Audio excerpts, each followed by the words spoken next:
We've seen how to determine if a reaction is extensive using reduction potentials. Now, let's see how to write balanced equations for redox reactions. Our premise in writing balanced equations is that we will be mixing two things together, either two solutions, a solution in a solid, or some other combination. The point is that the two things we mix together are the reactants in the reaction, so they will need to appear on the left-hand side of the balanced equation. Given those two reactants, we need to decide which one gets reduced and which one gets oxidized. We did this before when we were calculating reaction potentials. We can look for hints using the table of standard reduction potentials. Note that we need one oxidizing agent and one reducing agent for our reactions. We can use the half reactions in the table. Since those half reactions are written as reductions, we can copy the reduction process directly from the table. For the oxidation process, we need to write the half reaction in reverse, switching the reactants and products in that half reaction. We need to be careful to look at the number of electrons in each half reaction. They need to be the same. The number of electrons gained in the reduction process needs to be equal to the number of electrons lost in the oxidation process. If they are not equal, we will have to scale up one or both reactions to make the electrons cancel out. Note that we never change the potentials of the half reactions since they are voltages and not energies. Finally, we will simply add the half reactions together.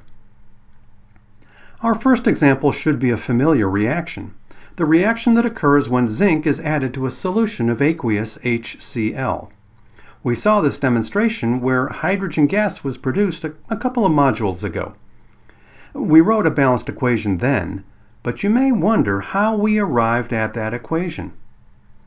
We searched the table of standard reduction potentials for entries that have zinc metal and that have hydrogen ions by themselves. We find one of these reactants on the left and one on the right. Hydrogen ions undergo a reduction process, so we copy this reaction directly from the table. Zinc undergoes an oxidation process, so we write the zinc half reaction in reverse, placing zinc metal on the left and placing zinc ions and electrons on the right. In order to see the reactants and products a little easier, we have placed the reaction arrows in a column. You do not have to do it this way, but it may be helpful.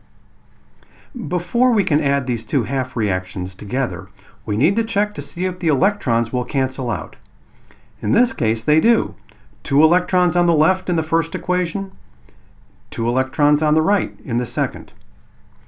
Now, when we add these up, we find 2 hydrogen ions and zinc reacting to form dihydrogen gas and zinc 2+ ions.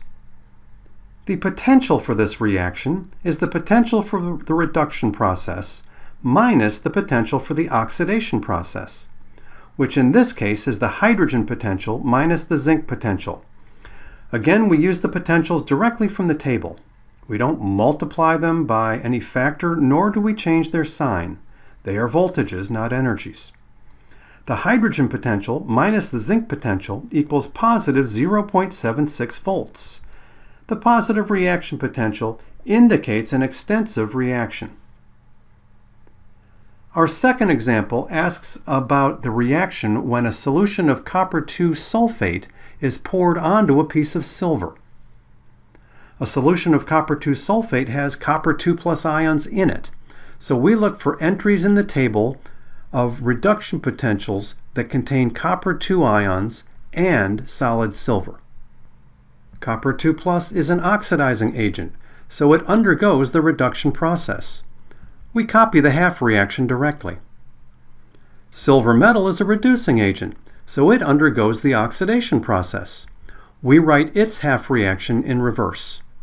But notice we can't add these two reactions up straight away since the copper reaction is 2 electrons while the silver reaction is only 1 electron.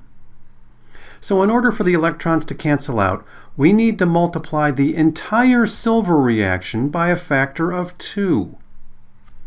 Using the distributive property of multiplication, We can add these two reactions to find one copper 2+ ion and two silver solids go to form copper solid and two silver 1+ ions.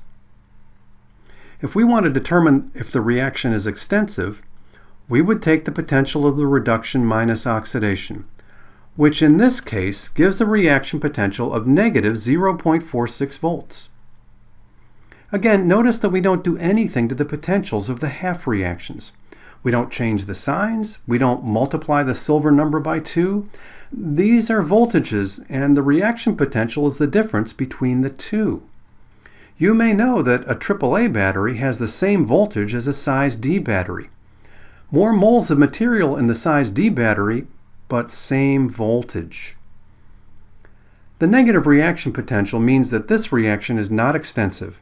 So if we add copper ion to silver, we should not notice any appreciable reaction. But what if we add the products together, adding silver ion to copper?